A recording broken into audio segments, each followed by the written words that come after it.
What's up, everybody? Welcome back to the Casual Big Ten podcast. Today is Wednesday, October 11th, 2023. My name's Kent Peterson. I'm the host of this show. And on today's show, we're going to get you kickstarted for Week 7. Yes, Week 7. It's already here. About halfway through the season, right? For some teams, not quite halfway through the season yet because they already had their bye. But a good time to check in on some things that are happening in the Big Ten and, of course, look ahead to the games that are going to be taking place this upcoming weekend. Really exciting.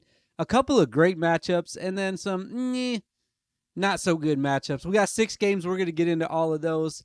But first, as always, if you're watching on YouTube, please go ahead and hit subscribe. Makes me feel special. If you're listening on a podcast app, 5 stars, please. Just 5. That's all I'm asking for is 5 measly little stars. I don't check it very often, but when I do and I have some more ratings on there, it makes me feel happy. I did want to do a quick standings update. I feel like we're deep enough in the season that we can start looking at these things, especially in the West. And with a game this weekend that we have coming up in the West with some major standings implications. So here's the standings right now as they stand, I'm going to say. The standings as they stand. We'll start with the East because it's on top in my graphic. You have Michigan, Penn State, and Ohio State. I don't know how they decided to list those in that order. Maybe for the points for and points against ratio, which I don't think that makes sense either because I think Ohio State's ahead of Penn State on that. I'm not positive. But those are the 3 at the top, the 3 undefeated teams. You have Maryland at 5-1 after losing to Ohio State, of course. And then Rutgers at 4-2 in, or overall, I should say, 1-2 in the conference. Michigan State and Indiana at the bottom of the conference. Both of them are 2-3. Both of them are 0-2 in the Big Ten. We move out to the West, where it is always interesting. Wisconsin, as I've been talking about, my favorite to win the West at this point in the year, is right ahead of Iowa. Wisconsin's 4-1 overall. They are 2-0 in the conference. Iowa 5-1 overall, 2-1 in the conference. That puts them below Wisconsin with that one loss to Penn State. Northwestern all the way up in 3rd place in the West right now. They're 3-3. They got that one conference win against Minnesota. And speaking of Minnesota, they're also 3-3. So is Nebraska. All of them. Northwestern, Minnesota, Nebraska, all 3-3, all 1-2 in the conference. Purdue 2-4.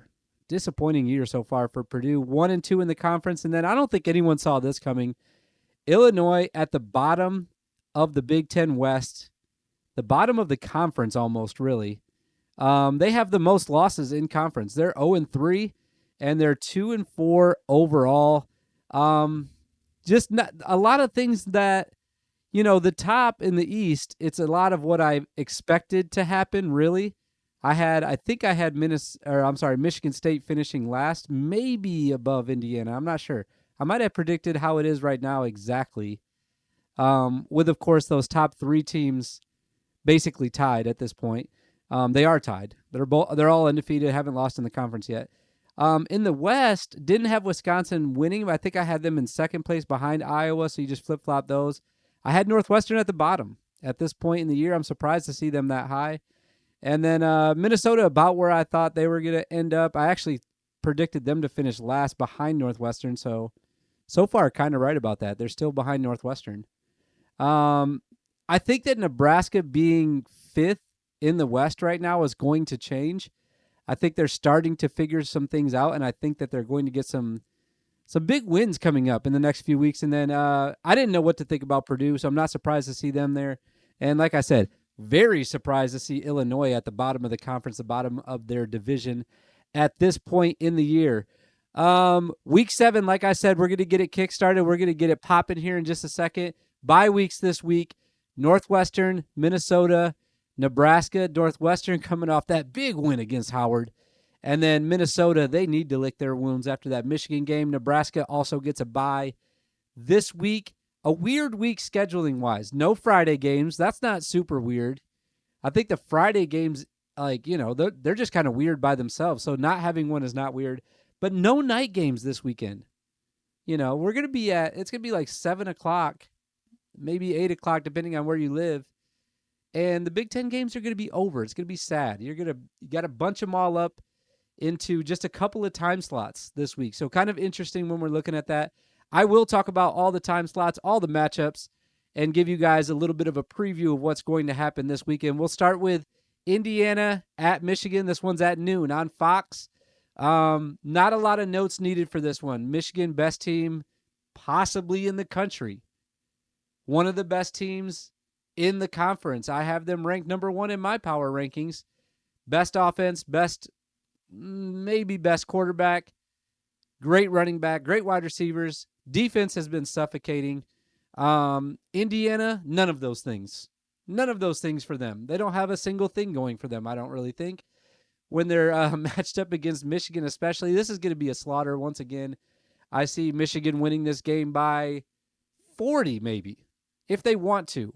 You know, they won the last game by 40 and they were on the road. Indiana's no better than Minnesota, and they're back at home. Michigan is. So I don't see why they can't win this game by 40, 50 points. I really don't. There's nothing that Indiana does that scares you if you're a Michigan fan. And I talked about this a bit last week. I think that their defense was a little overrated. I think they continue to be overrated. And I think that they lose big this weekend at the big house in the big conference. All right, next game. Staying right in Michigan. Michigan State is, well, we're not staying there. We're going to travel a little bit. But one of the teams from Michigan, Michigan State, heading to Rutgers. This one's also on at noon. It is on Big Ten Network. News out of East Lansing is that Noah Kim is no longer starting. They figured that out over the bye week. It's going to be Katin Hauser, the new starting quarterback for Michigan State. I wrote this down and then didn't double check if it's true, but I'm pretty sure it's true. Michigan State trying to find their first win since letting go Mel Tucker after he let some go. Rutgers is 4th in the conference defensively. Not an ideal matchup for a team that is really struggling to find wins and also trying out a new quarterback this weekend. That's not what you want to see, a defense that's ranked 4th in your conference. Michigan State is 11th right now offensively, and that was before they switched quarterbacks. So I guess it has to improve, but the first week that a guy's starting and he's like the guy going into the game, I mean, unless he's just a dog, unless Hauser is just that guy, I just don't see them, just popping it off week 1 with the new quarterback against Rutgers on the road. Like I said, a stout Rutgers defense on the road. How does Michigan State win this game? I think that Nathan Carter has to go off. I think he has to have a big game, and I don't see it happening because I'm not really confident with Michigan State's offensive line. And like I said, I'm a little more confident with Rutgers' defense. I think that when you look at the 6 areas of the ball in a football game, the 2 special teams, the 2 defenses, and the 2 offenses, I think that I think that Rutgers' defense is probably the team that I'm most confident in going into this game having the most success. So that being said, I think that Michigan State's going to struggle to move the ball. I think they're going to struggle to score.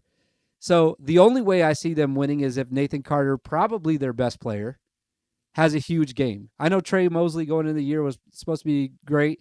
Hasn't been, but also hasn't had a great quarterback either. So that's not really fair to him. How does Rutgers win? I think it's simple. They just have to control the ball. This just, like I say this for almost every Big Ten game. How do you win the game? You control the time of possession, and you keep your defense fresh. So long drives on offense, keep the defense resting so that when they come out, they can quickly get stops. And then the biggest thing, though, I think the biggest key for them is that Wimsatt, who's done a good job of this so far this year, he has to take care of the ball. He can't have that drive that he had at Wisconsin last week where they're on the 5-yard line and he throws a pick. I don't necessarily think that was his fault. I just don't think he saw the cornerback lurking back there. But he can't do that again this week because I do think that Michigan State still, with everything that's happened, I still think that they're talented enough and they got enough guys with enough pride that they're still going to compete in this game. So Wimsatt has got to take care of the ball. But if he does, I think that I think Rutgers wins. I think Rutgers is going to win this game anyways, just based on what I've seen out of these 2 teams so far this year. But especially if they don't turn it over. If they have the ball longer and take care of the ball, it's meaning that they're either scoring or they're punting, and that's pinning Michigan State back. And it's a Michigan State offense that I just don't have a lot of confidence in right now. I think Rutgers wins this game. All right, next game. Third game on at noon. This one's on the cock. Ohio State is going to Purdue. Don't have a lot of notes for this game. Don't think I need a lot of notes for this game. Ohio State's going to kill them. They really just are. The only thing I'm kind of looking for in this matchup is if Travion Henderson is going to be back in the backfield for Ohio State. I don't necessarily think they need him in this game. I think that it's just a case where Trainum's a great back. Chip Trainum's great. And he can do this all by himself. I think he can slice up the Purdue defense like alone. I think he'll be fine doing that, which, by the way, they did not have a good running attack against Maryland. But I do think that Maryland's defense is tougher than Purdue's. So I think that Trainum could have a big game. But I do think that it's a scenario where he's going to need to have help. He can't be the only running back for Ohio State this year. And Mayan Williams really hasn't been helping him that much. So I'm looking for Henderson to come back. I don't know what the injury report is on him. I am recording this on Sunday. So if something comes out from now until when this episode drops on Wednesday, then I missed it. That's why. It's because I'm doing this on Sunday. Here's how Purdue wins. I don't think that they can. I just really don't see it. I really just don't see it. Even though they're at home, man, it's going to have to be, I guess they have to try to take what Maryland did in the first half and do that for a whole game. What did Maryland do in the first half? They completed a bunch of passes. They played with a lot of confidence, and they got a couple lucky bounces. They had the punt return that bounced off their punt returner's hands, and they got it back. They had the fake punt or not fake punt, whatever it was, where they got a stop and were able to get short field position and scored a touchdown early. I mean, they're gonna have Purdue's gonna have to get even more bounces than what Maryland got in the first half last week for them to win this game. How does Ohio State win? They just have to show up. I mean, I hate to say this about anybody in the Big Ten, but when you're looking at this matchup, I just don't think Ohio State has to do that much. I really think they just have to show up and play their C-plus game, and they're going to win by 10 even with their C-plus game, even if Purdue plays their A game. So I like Ohio State, obviously, in this game. I'm really turning the corner on Ohio State. I'm not going to lie. The Maryland game, specifically in the second half, really impressed me. I've said this a couple times. The Notre Dame game was not impressive to me. I thought they should have lost that game. And now that I've seen Notre Dame lose to Louisville, who was playing tough with Indiana, you start doing some deductive reasoning here. All right, Louisville beat Notre Dame, and Notre Dame was a couple seconds away from beating Ohio State. And Louisville barely beat Indy. I mean, it's just like, I just didn't like the Notre Dame game for Ohio State. Even though they won it, I was happy they won it. But I just wasn't overly impressed. I was impressed in the Maryland game, especially in the second half. So I'm starting to turn a corner on Ohio State. I think they win this game big. Really big. All right. Maryland, speaking of them, they're back at home, 3:30 on NBC. It's a get-right game for them.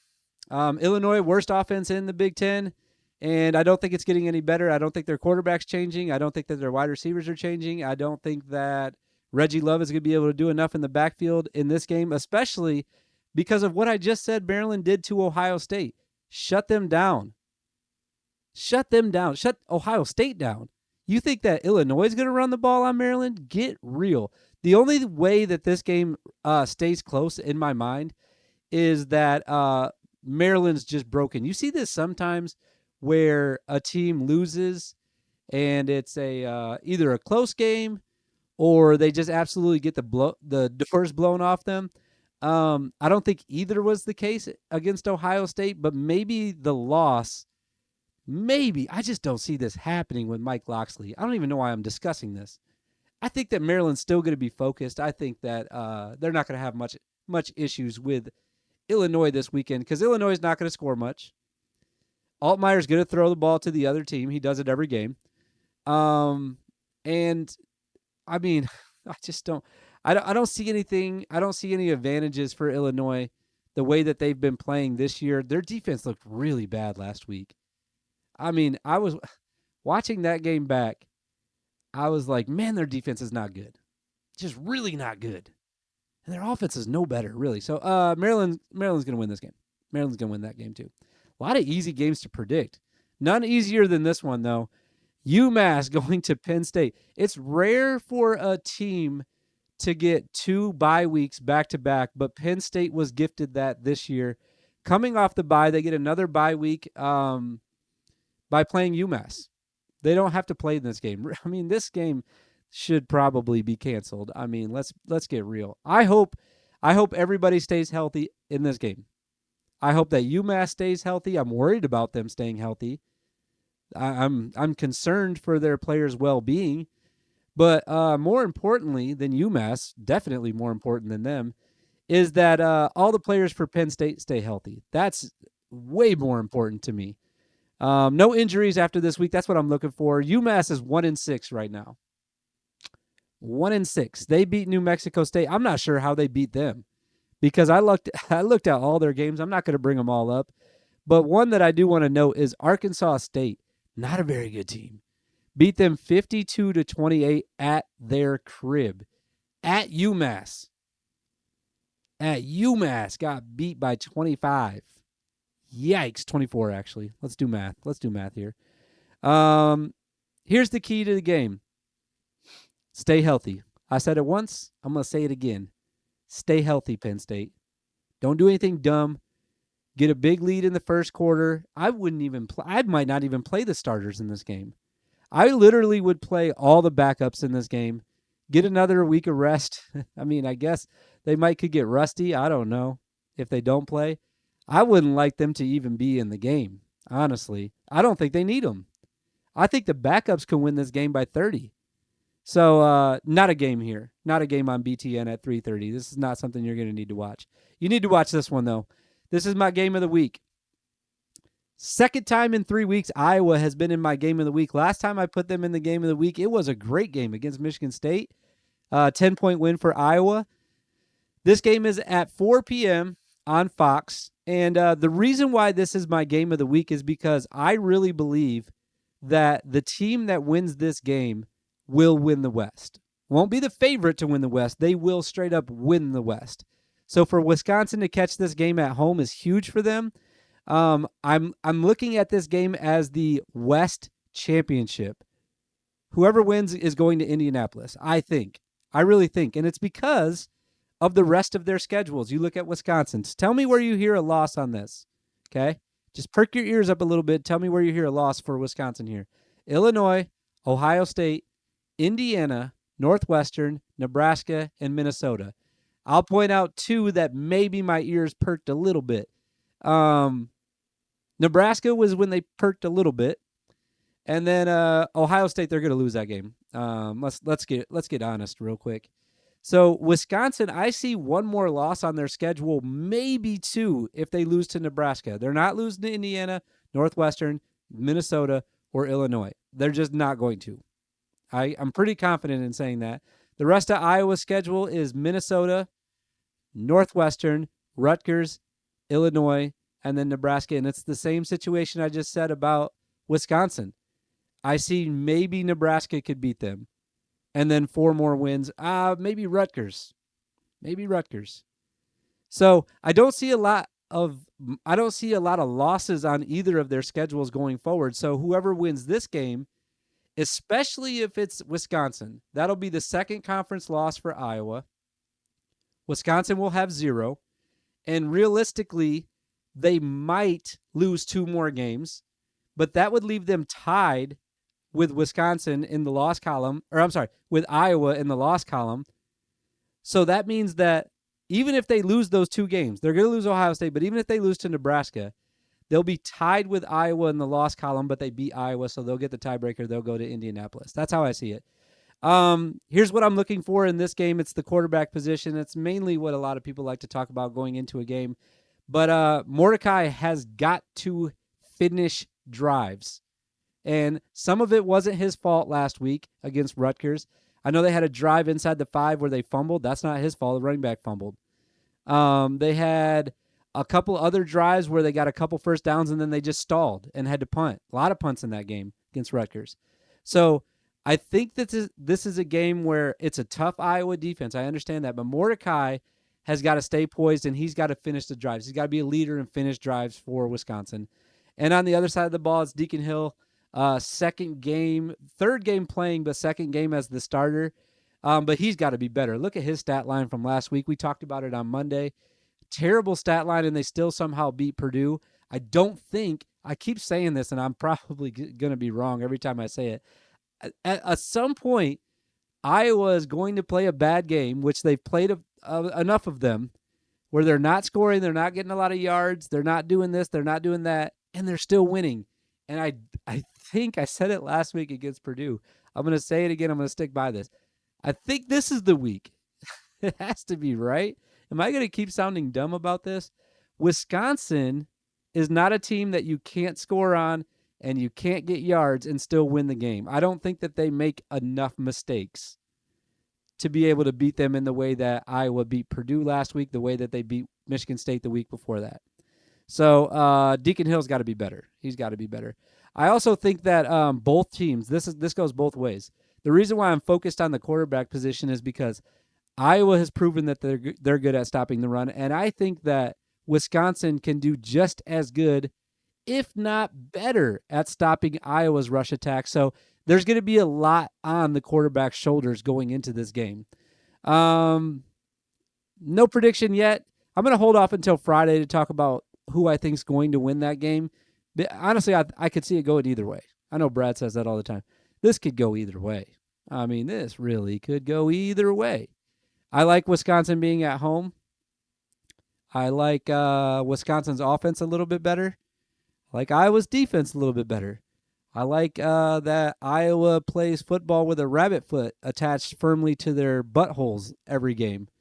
But this is going to be a great game. That's why it's the game of the week. And like I said, I think the winner of this game goes to the Big Ten Championship. That's it, man. That's the Kickstart for this week. Thanks, everybody, for watching. If you're on YouTube, you know what to do. Hit subscribe, please. And if you're listening on a podcast listening device, give me 5 stars. Give me 5, please. Would you? Do you mind? Do you mind while you're driving down the road, just pull up? I know you're texting people anyways while you're driving. Just pull up whatever you're listening to me on and just click 5 stars real quick. Be careful, though. Maybe do it at a stoplight and click 5 stars for me. That would really make my day. We'll be back on Friday with Bet Big Brad and B1G Wilson. And then, of course, as always, back next Monday with the Week 7 wrapped up. Appreciate everybody listening. We'll see you guys on Friday. We will see you guys in the future.